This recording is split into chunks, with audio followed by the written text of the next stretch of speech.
خبروں کے ساتھ میں ہوں ہنا بٹ۔ السلام علیکم۔ آج کی تازہ ترین خبریں۔ وزیر اعظم کا جہانگیر ترین سے رابطہ، سینٹ الیکشن میں فتح کے لیے مدد مانگ لی۔ جہانگیر ترین نے عمران خان سے شکوہ کرتے ہوئے مدد کی بھی یقین دہانی کروا دی۔ مشن پر کام شروع کر دیا ہے۔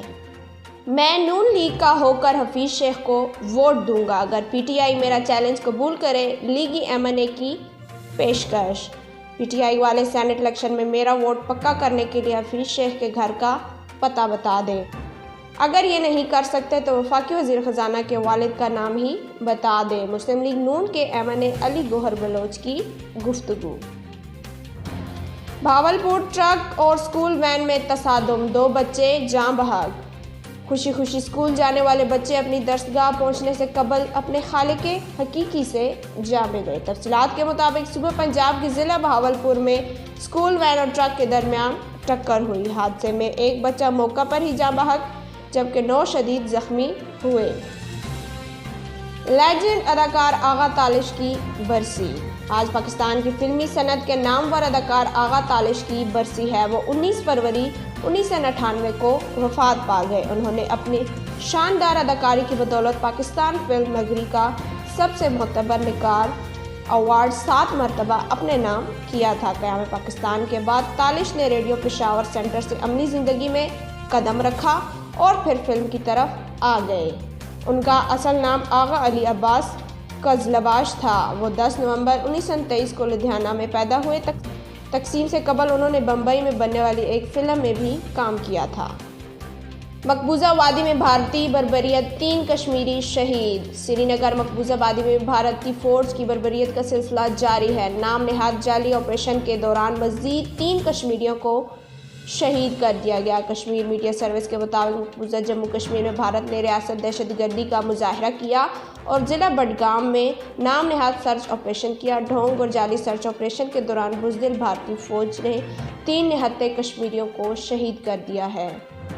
فرسودہ نظام بدل کر زندگیوں میں بہتری لانے کے لیے کوشاں ہیں، وزیر اعلیٰ پنجاب۔ لاہور سینٹ الیکشن سے قبل وزیر اعلیٰ پنجاب متحرک ہو گئے۔ انہوں نے پی ٹی آئی کے ضلع عہدیدارانوں سے ملاقات کا سلسلہ شروع کر دیا ہے۔ تفصیلات کے مطابق اسی سلسلے میں وزیر اعلیٰ پنجاب سردار عثمان بزدار نے پی ٹی آئی سرگودا کے صدر اور دیگر عہدیداروں سے ملاقات کی۔ ملاقات میں صوبے کے سیاسی صورتحال اور سینٹ الیکشن پر تبادلہ خیال کیا گیا۔ Senate election open ballot, Raza Rabbani سے آرٹیکل 226 سے متعلق دلائل طلب۔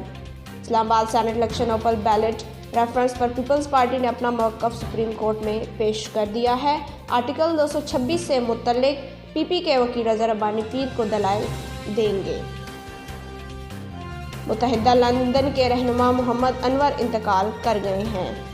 ایم کیو ایم رہنما محمد انور لندن میں انتقال کر گئے ہیں۔ مرحوم کینسر کے مرض میں مبتلا تھے۔ تفصیلات کے مطابق متحدہ قومی موومنٹ پاکستان کے اہم رہنما محمد انور لندن میں انتقال کر گئے۔ اہل خانہ نے ان کے انتقال کی تصدیق کرتے ہوئے بتایا کہ محمد انور کا انتقال لندن کے رائل فری ہسپتال میں صبح 3:45 پر ہوا۔ وہ 4 ماہ سے کینسر کے مرض میں مبتلا تھے۔ پاکستان میں موسم کی صورتحال کچھ یوں ہے۔ Abbottabad 24 degree centigrade, Bahawalpur 28 degree centigrade, Faisalabad 27 degree centigrade, Gujranwala 23، Gujrat 24، Hyderabad 34، Islamabad 25، Jhang 27، Lahore 23، Multan 26 اور Peshawar 21 degree centigrade record کیا گیا۔ اس کے ساتھ آج کی خبریں اختتام پذیر۔ اللہ حافظ۔ You are watching CIT News Network, Islamabad.